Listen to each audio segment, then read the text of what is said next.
Eu tenho entrevistado agora para falar com a gente Fernando Vigiano, ele é advogado criminalista. Doutor Vigiano, obrigada por conversar com a gente agora. Infelizmente, quando a gente olha esse caso, a gente não pode. A gente acaba lembrando, né, do ônibus 174 do Rio de Janeiro, que teve um final trágico. Isso já faz alguns anos, eu acho que mais de 20 anos, inclusive. Desde lá, a gente fica imaginando que um treinamento dos policiais, que naquela época acabou, infelizmente, matando a refém e não o criminoso. A gente sabe que tem um treinamento todo diferenciado e um cuidado muito diferente também nesse momento. Acompanhei, eu lembro que eu fiz também uma cobertura ao vivo aqui, num sequestro de um ônibus na Ponte Rio-Niterói, que o criminoso acabou morto, os reféns foram liberados. O que a gente pode imaginar nesse caso pela sua experiência? O Sadoc chegou a perguntar, inclusive, para o coronel quem é esse criminoso. Ele disse que não tem informações se tudo começou com um assalto ou não. Pela sua experiência, de que tipo de crime nesse momento a gente está falando? Boa tarde. Olá, boa tarde. Prazer estar com vocês. A grande questão toda, o ponto é identificar o autor desse crime para que possa ser traçado estratégias para que a polícia possa fazer uma intervenção segura, né? Para ver se ele tem algum tipo de problema tal, se ele tem alguma questão externa ao crime. Então, o ponto principal nesse momento é detectar quem é efetivamente o autor desse crime, para que com base nisso possa fazer um estudo rápido para saber efetivamente qual que é o objetivo deste criminoso. Então esse é o ponto principal que a polícia precisa rapidamente identificar. Agora, doutor, com a tecnologia que a gente tem hoje, inteligência artificial, imagino que seja um trabalho mais rápido de acontecer nos dias de hoje, né? Vide inclusive a quantidade de policiais e de bombeiros que a gente tem lá no local. Sim, exatamente, né? A gente, nesse momento específico aí, do momento de crise, o ideal é que rapidamente, através de tecnologia, possa se identificar o autor dos fatos e também, obviamente, pedir o auxílio aí dos populares para que mantenham distância, para que possa a polícia aí garantir a vida dos que lá estão em cárcere. Agora, doutor, qual seria o pior dos cenários, assim, quando a gente fala de personalidade e passagens pela polícia desse criminoso que nesse momento faz 17 pessoas reféns na rodoviária do Rio?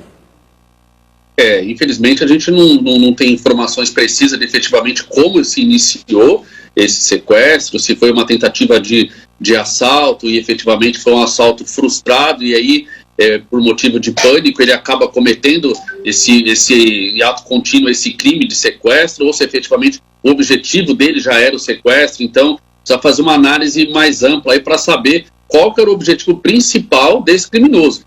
Porque muitas vezes, no momento do assalto, o criminoso, aí por desespero, temendo a sua vida, ele acaba praticando outro assalto, que é o sequestro. Então a gente precisaria fazer um estudo mais amplo para poder saber efetivamente qual que era o objetivo principal deste agente. É claro que a gente está trabalhando com muitas hipóteses ainda, né, doutor? Essas são imagens ao vivo. Mas o coronel, ele falou para os nossos jornalistas que essas duas pessoas baleadas, elas foram baleadas do lado de fora do ônibus. Então, ou essas pessoas estavam andando, essas pessoas estavam tentando sair do veículo enquanto foram feitas reféns. A gente não tem essas informações precisas, né? Mas com essa informação e pela sua experiência, qual que é o trabalho desse momento? De que forma a polícia está fazendo esse trabalho para a liberação? Você começa ali a pedir para que pelo menos um refém seja liberado. A gente tem idosos, tem crianças, tem mulheres lá dentro. Geralmente é por elas que começa, principalmente por idosos e crianças, toda essa negociação de liberação. Mas a gente está chegando aí a quase 2 horas, mais ou menos, já desse acontecimento. Pela sua experiência, o que pode acontecer ou qual o maior cuidado que tem que ser tomado nesse tipo de negociação, doutor?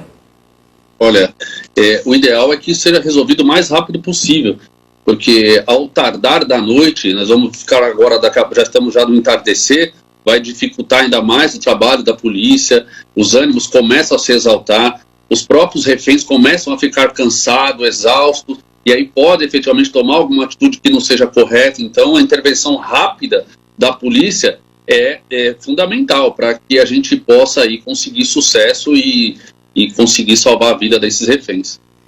Agora, trabalhando novamente com hipóteses, porque a gente está tentando, de certa forma, além de acompanhar, torcendo aqui, né, doutora, para que essas vidas sejam salvas o quanto antes aí desse bandido, desse criminoso. Caso tenha sido um assalto frustrado, em que ele não se vê ali, não se viu com outra saída e acabou fazendo essas pessoas de reféns.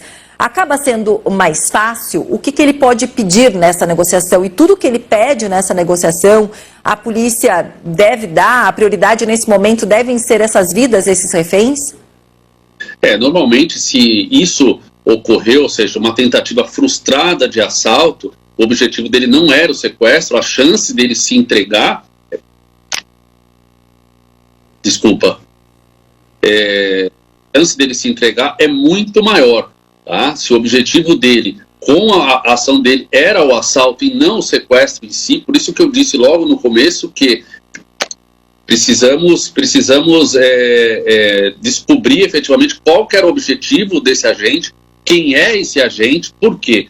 Porque se o objetivo dele era um assalto, com certeza, ele não quer manter o sequestro, então ele não tem nenhum motivo externo, facilita muito mais o trabalho da polícia.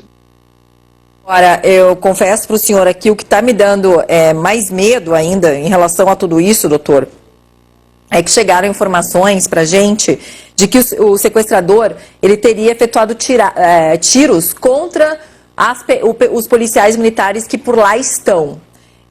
Isso também mostra um pouco de que ele não tem muito a perder, digamos assim, né? Olha, estou aqui, é só como eu quero, que a gente não sabe o que quer. Isso faz parte, inclusive, das negociações, doutor. O coronel não quis contar para os jornalistas o que está sendo negociado. Isso faz parte para se ter mais segurança na vida, né? O resguardo da vida desses reféns?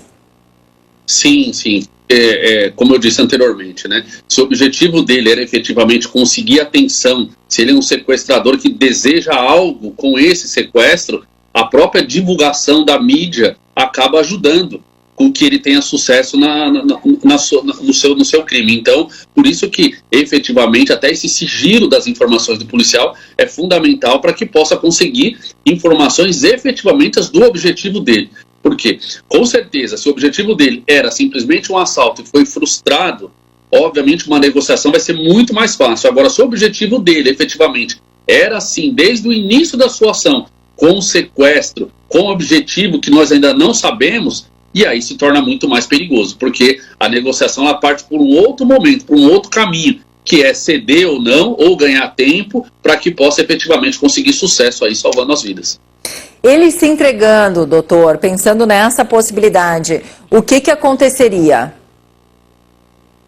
Olha, de qualquer forma, ele vai ser processado, né, por esse crime horroroso que ele comete, né? Independente dele se entregar ou não, as penas praticamente aí não vão ter muita alteração aí diante da gravidade dos fatos cometidos, né?